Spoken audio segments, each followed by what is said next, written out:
YouTubers, the people whose job it is to talk into a camera all day and play video games, are being arrested. The word satire is being overused again.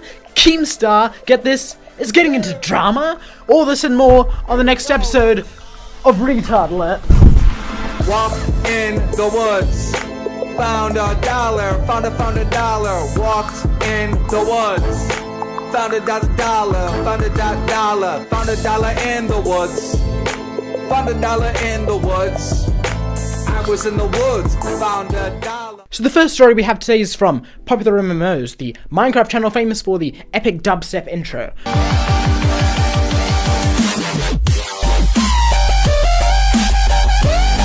Popular MMOs, or Pat, was arrested for domestic abuse. His ex-girlfriend claims that he was an abusive, terrible partner, and he hits women, and he's downright, he doesn't give the women that respect. Pat says that he never did any of that. Even Pat's ex-wife, Jen, said that he never would hit any woman, would never be abusive to any women, even though she did accidentally like a tweet saying Pat abuses women. So that misled some people. Pat's ex-girlfriend doxed Pat, and Pat doxed her back, which both of them is bad, but this is getting into a whole Twitter kerfuffle now. This is basically The Room. I did not hit her. It's not true. It's bullshit. I did not hit her. I did not. Oh, hi, Mark. I know next to nothing about the situation, so do not take me as a source for any of this. Do your own research. I know other people have way better videos than this one. I have more expertise in the next situation. Boogie getting arrested. Sadly, the YouTuber Boogie2988 died of a heart attack. His body mass was too large to support his own weight. Everyone type in the chat, hashtag Boogie down. Rest in peace, Boogie. Maybe performing fat jokes and smashing objects in heaven. So for months on end, Boogie was being harassed by this guy, Frank Hassel, who was known to harass YouTubers. Frank Hassel said he was going to go to his house, he threatened him, he did all this stuff, and one day he actually did go to his house. So when that happened, Boogie grabbed out his gun and then he shot warning shots into the air, which isn't a good thing, by the way.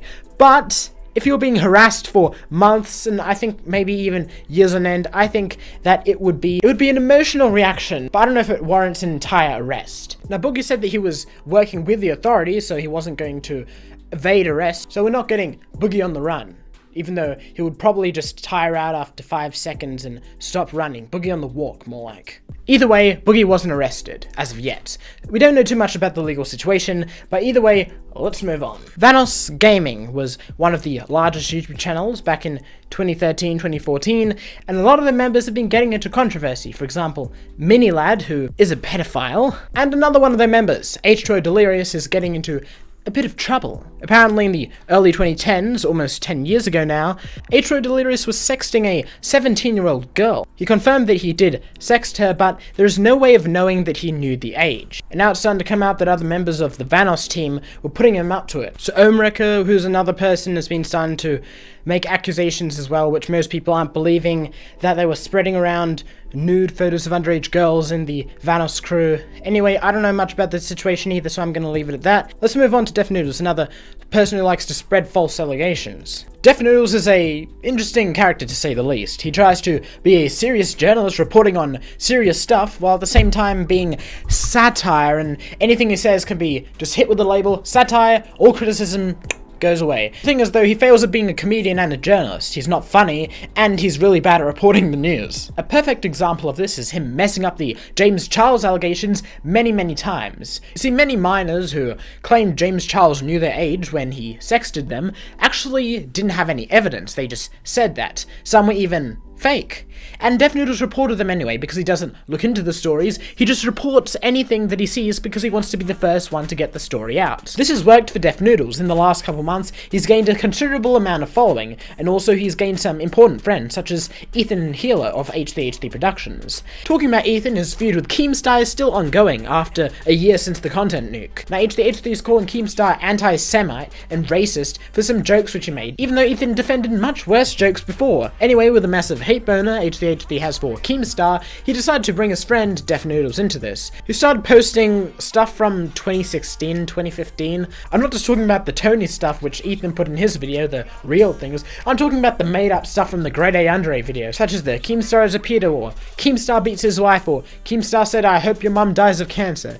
These are jokes, or out of context, or just completely made up stuff, such as the one with the the pedo stuff. Keemstar responded to the stuff over 4 years ago, almost 5 years ago now, I'd say. So why is Def Noodles bringing up all this stuff as if it's new?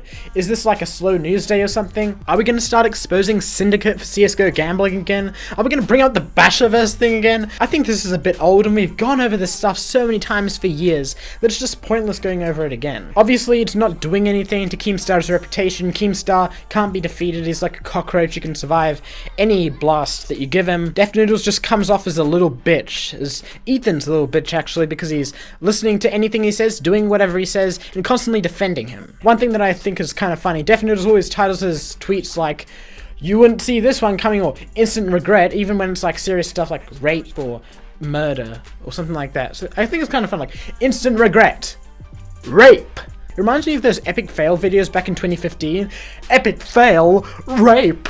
Rape allegation, epic fail, instant regret. My mum got cancer, instant regret. Unlike Keemstar, there's someone very well known for being a actual pedophile. EDP445. Now, EDP is one of the only people I mentioned so far who actually should be in jail, even though he's one of the only ones who's not. We all know what happened to him. Predator poachers did a sting operation. They pretended to be a 13-year-old girl, and then EDP was caught trying to get a cupcake, even though it was later found out that he actually didn't like cupcakes. But you know EDP, he's not going to let a little thing such as serious and confirmed pedophile allegations ruin his career or stop the eat that pussy movement. Even when he was banned from YouTube, he went to Facebook to try to make some videos, which he did for a while until he was banned there too for, you know, being a pedophile. Even though he said he was going to make a website, it hasn't been made yet, so where he did go was Vimeo. I mean, Vimeo, isn't that one of the least successful YouTube alternatives? Aren't there other things like Storyfire or BitChute, or even Dailymotion probably has a bigger user base than Vimeo? In fact, I think BitChute is less likely to ban someone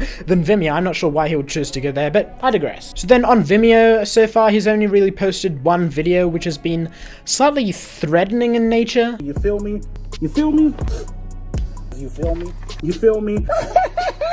You feel me? From the amount of times he said, "you feel me," I think as a miner myself, I'm starting to even get a little uncomfortable. So that was Retardlet. I hope you've enjoyed the video. I've enjoyed making the video, actually. This isn't one of those things where, oh, I want to change my style from video essays to topic commentary because I want to make more money or get more subs. I actually very much enjoyed making this video, and I'm not going to stop making the other videos. This is just a little thing. But comment down below if you want to see me continue the series. This won't be, you know, a daily thing, but if there's something interesting, if there's a interesting drama that's going on, I'll make sure to do a little one of these on it. See ya.